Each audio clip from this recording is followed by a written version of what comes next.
So welcome to the New Time Machine YouTube channel. This is a talk that the channel is about philosophy, science, politics, and a lot more. And we're definitely going to talk about science and politics today. And we have the privilege, the honor of having with me Clark R Chapman. He's an astronomer.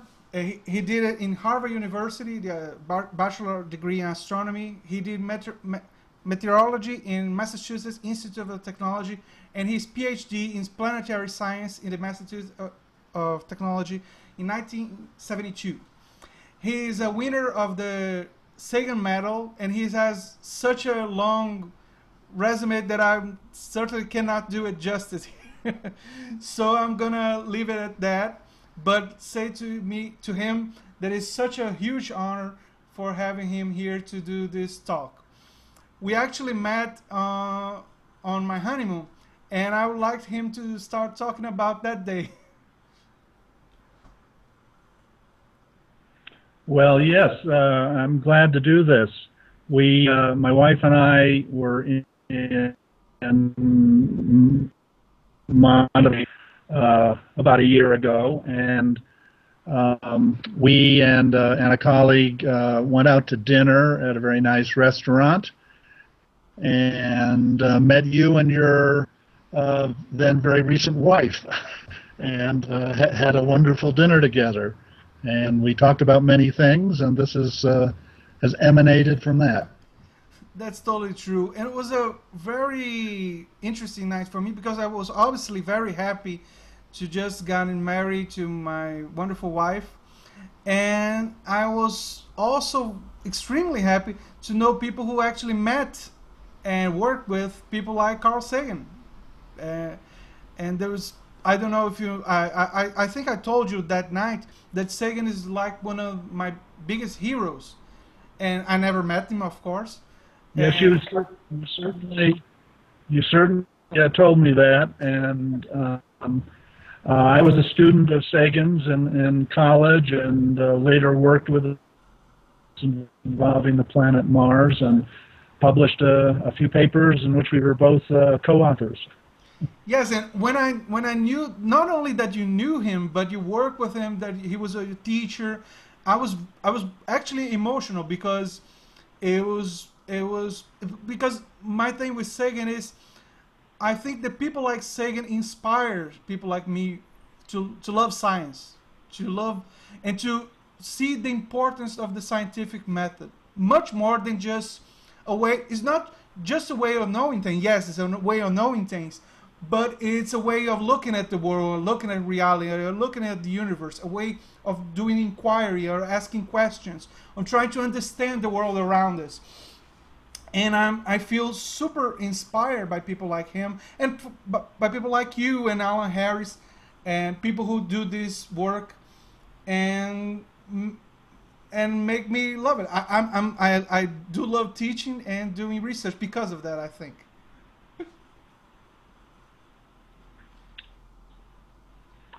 Well, Carl Sagan definitely inspired many of my colleagues in planetary science when they were young and in school, and so he has a large legacy. That's true, and as you can see, it's all over the world, especially in the U.S., but it's all Right. over the world.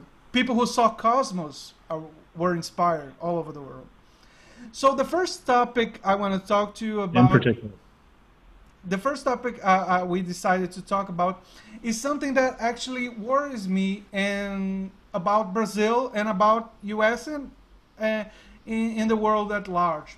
Is a topic of their spreading of ideas like young Earth and creationism, not because of what they mean exclusively, but especially because of what they mean for when people believe that stuff, how difficult it is to do science or to be interested by science. And I saw a poll, something like 46% of people in America believe that Earth has less than 10,000 years old. And that kind of thinking is spreading here in Brazil. And I would like to know from you if what do you think would be the dangers of that kind of those sort of ideas? Well, that is true about the United States and has been true for decades, that many people believe in magic, they believe in astrology,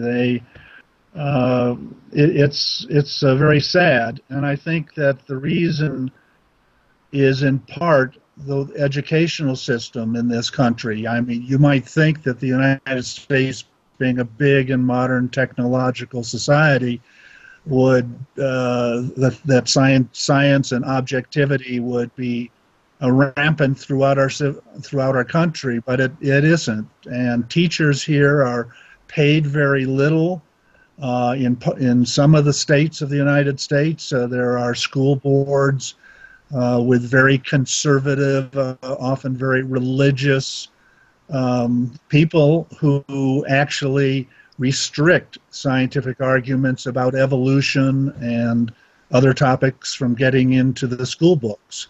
So there's been very little progress, I would say, in the last half century in this country toward getting the large majority of the citizens to think objectively, to understand the scientific method, and it's very sad. And I'm sure American culture has had something to do with what happens in the rest of the world, because we kind of dominate the TV and so on, and it's too bad. And I don't see it improving. I don't see it getting worse here, but it's very unfortunate.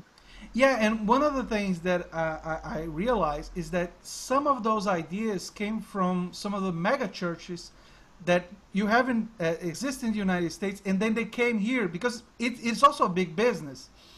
And those kind of Protestant churches, they came here to Brazil. Some of them are spreading these ideas in Brazil. And I actually met some people in kind of a weird circumstances. I was going to vote on an election a few years ago, and I was talking to the people in line because you're there and you have to talk about something, right? And I don't know why the conversation went to something like evolution, and the person did say to me that he believed that the Earth has less than 10,000 years and humans coexisted with dinosaurs. So I was like, and I was truly, because that never happened to me before, outside of internet. I never actually met a person who said that to my face, and I was really shocked. And in part of me says, well, I respect your right to believe anything you want. I respect that, but doesn't mean but that stuff we know is wrong. We know there's a difference. I think I respect the person too much to say to him just, okay, you believe that, and I'm not going to say anything. I said, you have the right to believe anything you want, but just know that the science we know today completely obliterates that kind of notion. So, and science is... Well, yeah, Say. yeah. I was going to say that you may not have met such people, but I have met such people. I've even met scientists or students who are going into science who believed some of these things, and I don't understand. On the one hand, be with me measuring the diameters of lunar craters from images of the moon and building a crater catalog, and at the same time think that the Earth is 8,000 years old. But somehow or other they're schizophrenic and can hold both ideas in their head at the same time. It's unfortunate because there's increasing need to think objectively about such issues, since technology is an increasing part of our lives and our world.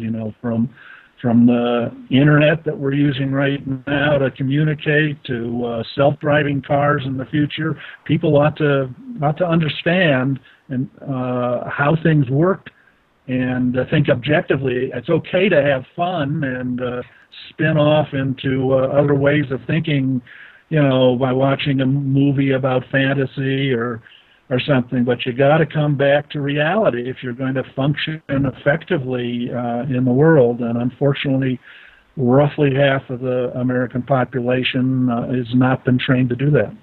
And we know that science has completely revolutionized the world. I mean, in just 400 years, science completely changed healthcare and life expectancy and so many other things about our life are completely transformed by the scientific method. So if more people can see the value in science, even if they don't pursue a scientific career, but if they understand the importance of the scientific method and how helpful it is for our lives, that could, if we have a society that celebrates that, that embraces that, I think that could have a tremendous impact. That's one of the things that It could, that's but it's also true that in our country, for example, we've got hundreds of people in the U.S. Congress and in the Senate and the Representatives, and only, I don't know, 2 or 3 of them have scientific backgrounds. They're almost all lawyers, and it's just lawyers are trained for lawyers don't think like scientists. Lawyers are trained for arguing, and that the fact that most of them are lawyers leads me to a thing that we're gonna go into more deeply in another thing. But is lawyers are usually trained to represent the customer, and represent the customer is not the right word, the client, and they are usually representing the people who finance their campaigns, the people who gave them money. So that's also a big problem, because I think it would be very important to have scientists, because they could look at situations and look at problems from multiple angles, more objectively, as you pointed out, and try to reason a way out of them. Try to find ways, rational ways, to deal with those problems, and not be worrying about, well, that guy gave me that much money, and that other company gave me that much money. What am I, who am I gonna please? Well, scientists are human beings, and there are scientists who modify their views because of money as well. Of course. Scientists, on average, are much better equipped to be able to go back to thinking objectively. No, you touch on a good point. I remember the scientists who worked for the tobacco industry. There were scientists working there, and they were spreading lies because they were financed by the tobacco industry. And that happens also with the, we're going to talk about climate change, the scientists who are financed by the oil industry. They basically doing the bidding of the big corporations who finance their research. So without a doubt, I agree with you completely. We cannot also put science in, or scientists in, like of a outside perspective. They are inside society, and there are the same pressures, but I agree with you. On average, science are better equipped with dealing with this. So that was the thing about magical thinking, and you talk about this in the earlier part of the talk, is spreading in Brazil and spreading in areas which are very concerning to me. There's a Pentecostal church here who actually says to people that their minister can save people from physical illness, from physical harm. And some people combine traditional Western medicine with, I don't know, faith healing, let's call it that. But there are a few people who actually prefer the faith healing, and that could have very dangerous repercussions for our society. I don't know if you have that in U.S. that problem. Oh yes. I mean, we have had a very famous preacher named Billy Graham. Yeah, who I actually went to one of his revivals, because when I was in college, I actually had a Southern Baptist roommate who arranged to bring Billy Graham to Cambridge largest auditorium in Cambridge, Massachusetts, was in Cambridge High School auditorium and watched Billy Graham. He was highly influential. He knew every president of the United States, from Harry Truman up through, I can hardly mention his name, Trump today, and was very influential. And he was a preacher who had a conservative, very literal interpretation of the Bible, and there are many other that don't believe in one or more aspects of science. There are several religions where people don't accept normal medical care, and while I have my own profession, to not see a doctor when you're very sick or dying is really stupid in my view. But religion has a very profound hold on many people, and it's one thing to have that as it starts dominating over objective reality. It's very sad, and as I say, I think that's not improving in this country. It's not getting worse, but it's a big problem. Yeah, I do have hope, I think, because I think that there are people trying to do some things in the internet and stuff. The internet also spreads lies, but there are people trying to change it. And the fact that people like Bernie Sanders is very popular gives me hope, because he's a person who listens to the science. He's not a science, but he listens to it. And I think that gives me some hope, I think.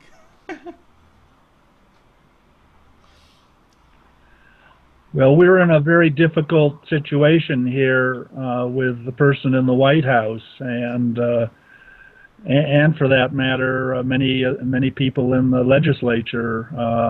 I fear what's happening with science is being defunded. Regulations based on science concerning the environment, for example, or just yesterday, the president proposed to roll back regulations that have been developed under the previous administration concerning emissions from automobiles. Everything is currently reversing, but I'm hoping that that's going to stop real soon, one way or another. Oh, we're certainly hoping for that. I remember when Trump got out of the Paris deal, and it was something of, when I thought about it, was the Paris deal was not enough, and even that this administration back out of. So it's very worrying. And it's a great segue for our next topic, that is climate change. So I'm gonna do a cut here, and this is considered this our first segment of our talk. And if you like this talk, I ask you to subscribe to the channel. If you come here because you know Clark Chapman and you think my channel is only Portuguese, I'm trying to do translations of my content, have subtitles in English, so you guys can, and people from all over the world could do what I'm doing and to see the content that I'm helping to create, because it's one of the things, and one of the big honors I'm having is having the opportunity to talk to people like Clark Chapman. I'm gonna do a talk now, or for a second segment. I'm gonna do a cutoff now. Thank you so much, Clark. We're gonna do a second segment.